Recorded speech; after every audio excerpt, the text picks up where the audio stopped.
How to fix problems with Facebook notifications not appearing. Hi everyone, welcome back to the channel. In today's video I'll guide you on how you can fix problems with Facebook notifications not appearing, so make sure to watch the video till the end. If you've been having issues with the Facebook notifications, it could be because notifications are disabled. So first of all, just open up Facebook. Once you open up Facebook, tap the three lines icon here, scroll down to settings and privacy, and then just go to settings. Once you go to settings, you want to simply go to this option called notifications. Once you go to this notifications options, here you can see different type of notifications. So depending upon what kind of notification you need to receive or not receive, you want to select that and make sure to enable it. After you've done this, you can also customize it via settings on your phone. So you can just open up settings application here, and then you can simply go to this option called notifications as you can find it.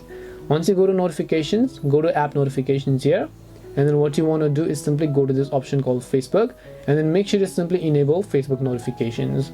Then once you've enabled Facebook notification, this should most likely give you notifications from Facebook. Hopefully this video helped you solve your problem. If it did help you, make sure to leave a like and subscribe to our channel. If you have got any more questions, then feel free to leave them down below. Thank you very much for watching till the end of this tutorial, and see you soon in the next video.